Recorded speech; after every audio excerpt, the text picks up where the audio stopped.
harm's way, and to have any kind of major military operation that doesn't do real harm to civilians, to children, to women, to men. We are committed to ensuring that Hamas cannot govern or dictate the future of Gaza or anything else for that matter, but how Israel conducts any further operations in Gaza matters a great deal, and as we've said, we're talking to them about alternative and, in our judgment, effective ways at solving a problem that needs to be solved, but doing it in a way that does not endanger the innocent. Those conversations are ongoing. My expectation is that we'll see Israeli colleagues again next week to pursue that. With regard to the assistance that is getting in, look, we've been, again, very clear starting with the President. We need to see not just the commitments, not just the implementation of the commitments, but actual results, and results that are sustained, and sustained throughout Gaza, not only in the south or in central Gaza. So I mentioned that, yes, yesterday, by our count, more than 400 trucks were cleared, which is double what had been happening heretofore. That's important, but it's just one step, and again, it needs to be sustained. David referred to a number of other steps that Israel has either committed to or has already begun to take, and I mentioned some of them as well. Opening an additional crossing in the north, maximizing the route from Jordan, maximizing what is being screened at Kerem Shalom and at Rafah, fixing the water pipelines in the north, central, and southern Gaza. This is critical. And so important, putting in place a deconfliction mechanism so that humanitarians can go about their work throughout Gaza without fearing for their security and safety, and so that we never see again the horrific loss with the attack on the World Central Kitchen team just a week or so ago. So this is a work very much in progress, and as I say, we will judge it by its results and by whether they're sustained. But the commitments that have been made and the initial steps to implement those commitments are positive, but a lot more needs to happen to make sure that people in Gaza have what they need. On the issue of my meeting with President Trump, this was entirely in line with precedent of government ministers meeting with opposition politicians in the run-up to elections.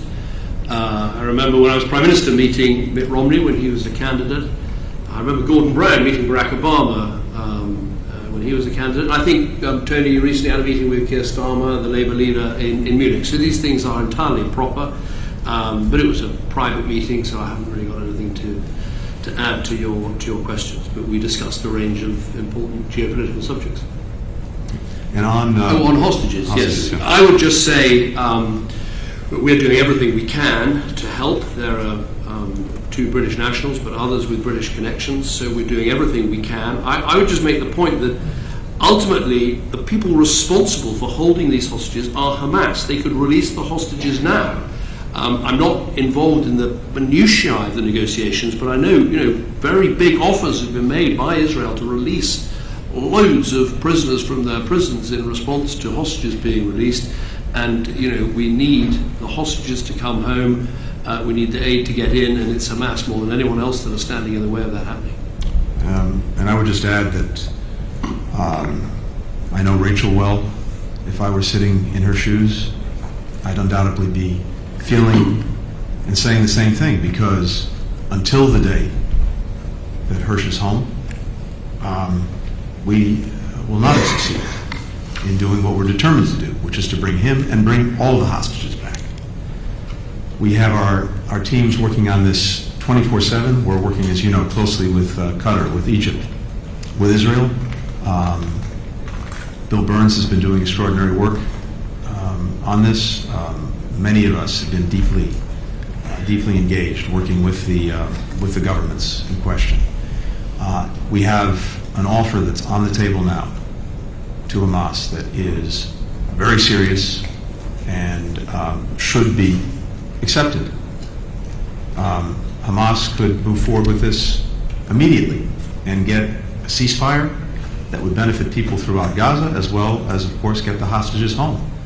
I think the fact that it continues to not say yes is a reflection of what it really thinks about the people of Gaza, which is not much at all. It's also extraordinary the extent to which Hamas has been almost erased from this story. As we both said, going back almost to day one, none of what we've seen in Gaza would have happened had Hamas given up the hostages right away, put down its weapons, stopped hiding behind civilians, and surrendered. It has an opportunity now to agree to the proposal on a ceasefire and on hostages. The ball is in Hamas's court. The world is watching to see what it does. Felicia Schwartz with the Financial Times. Thank you. Secretary Blinken, are you confident that the talks in Washington on Rafah will happen before Israel does go into Rafah, and that they will follow your advice when doing so? And on assistance, how long does Israel have to sustain the aid that you spoke about or risk consequences? And do you agree with Foreign Secretary Cameron that there needs to be a plan B? And what do you think that should be? Foreign Secretary Cameron, you said before coming to the U.S. that you would encourage Speaker Johnson to get Ukraine aid through the House, but now you are not seeing him. Why is that? And have you left your meeting with President Trump believing that he will give Johnson the green light to make that vote happen? Felicia, let me take the second part first, which is on aid and how long does it need to be sustained. It needs to be sustained as long as necessary to ensure that the people of Gaza have what they need to get by, and sustained as long as it takes to put in place something more permanent when this conflict comes to an end, that can guarantee that people are getting what they need and begin to rebuild Gaza. So there's no date certain at all. This needs to not only happen, not only need to be sustained, but it just needs to continue as long as it's necessary to provide for people in Gaza. It's as simple and as straightforward as that. And again, with regard to Rafah, I don't want to prejudge any these ongoing talks. And I can tell you that, again, we expect to have a continuation of those talks next week. I don't anticipate any actions being taken before those talks. And for that matter, I don't see anything imminent. But there is a lot of work to be done, and it remains our conviction that major military operations in Rafah would be extremely dangerous for civilians who would be caught in harm's way. That as we share the commitment to dealing with the problem posed by Hamas, we believe there are other effective ways to do it. That's going to be the subject of these ongoing conversations. I don't want to prejudge what the outcome will be. Thank you. I'm going to be going to the Hill. I've got a range of meetings with senators and congressmen both sides of the aisle. I always do this with great trepidation. It's not for foreign politicians to tell legislators in another country what to do. It's just that I'm so passionate about the importance of defending Ukraine against this aggression that I think it is absolutely the interests of US security that Putin fails in his illegal invasion. I think it's good for US jobs that we continue to back Ukraine with the weapons that they need. And I think in terms of how the United States and the United Kingdom as allies are seen around the world, there will be people in Tehran, in Pyongyang, in Beijing looking at how we stand by our allies, how we help them, how we stop this illegal and unprovoked aggression, and working out whether we are committed, whether we're prepared to see it through. So I'm here to offer my opinion, to meet with anyone who wants to talk to me about it, to make those arguments. And I think the perspective, I always encourage others in Europe, particularly perhaps those right up against the fence with Russia, who feel the Russian aggression, who feel the fear of it. And I think, as I said at the NATO summit last week, it's so important that the outcome of all this is a secure and strong NATO with full US and Atlantic support, rather than a setback for the Western alliance, a victory for Putin, and a sense that we don't stand by our allies and our friends at their time of need. So that's the spirit in which I'm here. I'm delighted to have a whole series of meetings this afternoon and some more tomorrow, and I'll make time for any people in Congress who would welcome a conversation about this. Tom Bateman with the BBC. Thank you very much. Secretary Blinken, first of all, the BBC spoke last week to the parents of Jacob Flickinger, who was the US-Canadian citizen who was killed in the World Central Kitchen Israeli airstrike. His parents described the convoy as being chased down. They described it as a crime. What assurance can you give them that there will be meaningful accountability, given that in the last 2.5 years, 2 other American citizens have been killed at the hands of Israeli forces in cases which have not seen meaningful accountability? And what lessons do you think from those cases that soldiers on the ground are taking? And Foreign Secretary, you said on March the 8th that you would get new advice on Israel's compliance with international law. You said in the coming days, on March the 8th, it is now April the 9th. So when are you going to decide whether or not Israel is breaching international humanitarian law?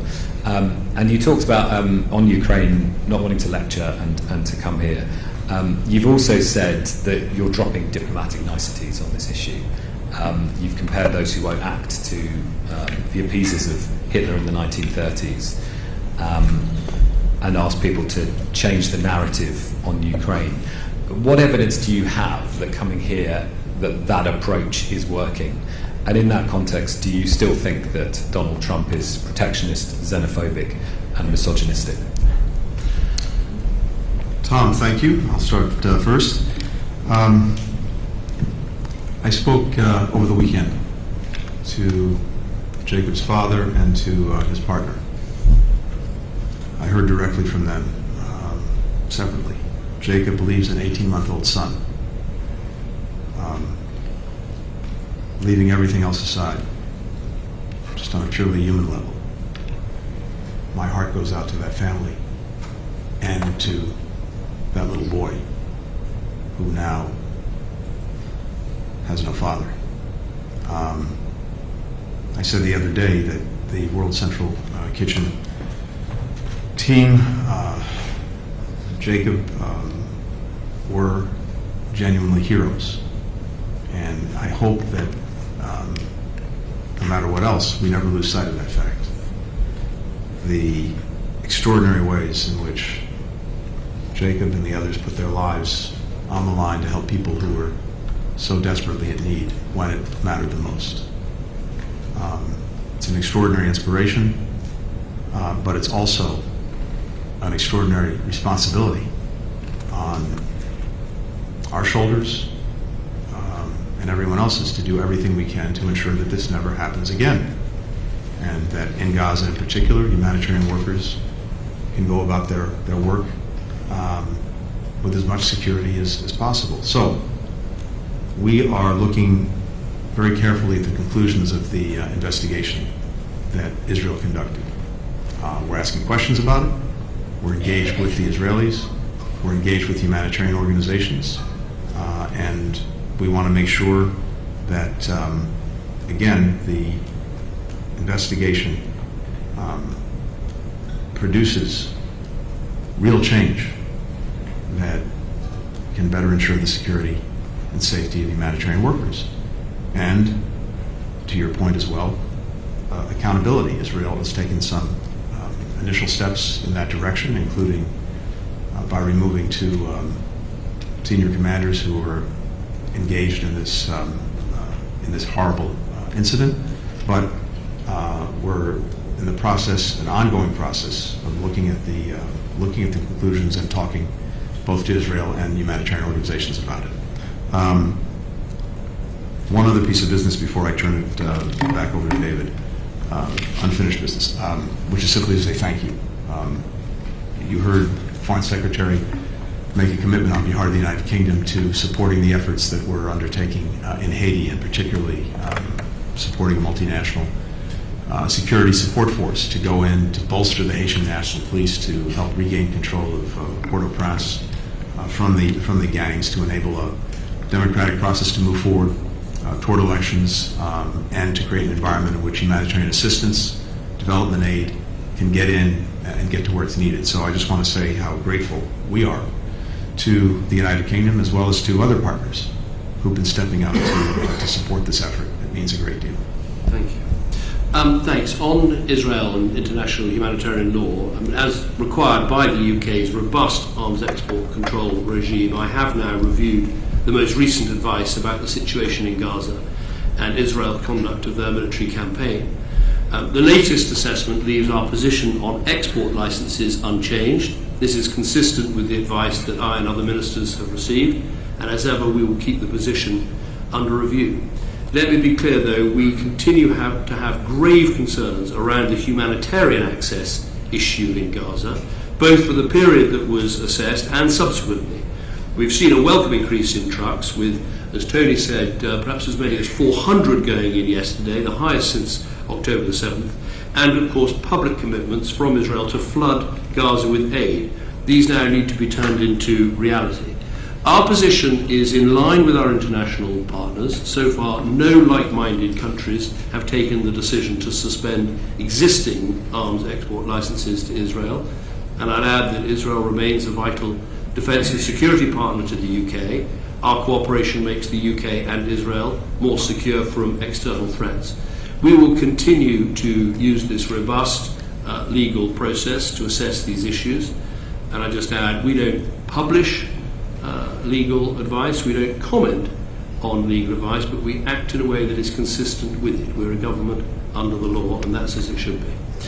On the issue of dropping diplomatic niceties, in many ways what I meant by that was, instead of sort of speaking in diplo speak when I address this issue of how we help Ukraine, I can get very emotional about it. To me, this is so fundamental to how Britain and America have worked together over years, over decades, to keep our world safe and to enhance our security. I think of my grandfather landing on the Normandy beaches under the cover of an American warship. I think of how I worked together with President Obama to deal with the ISIL threat in Syria and Iraq, how we hunted down those terrible killers of British and American hostages in the Syrian desert, Jihadi John and his like. And to me, this is the same thing.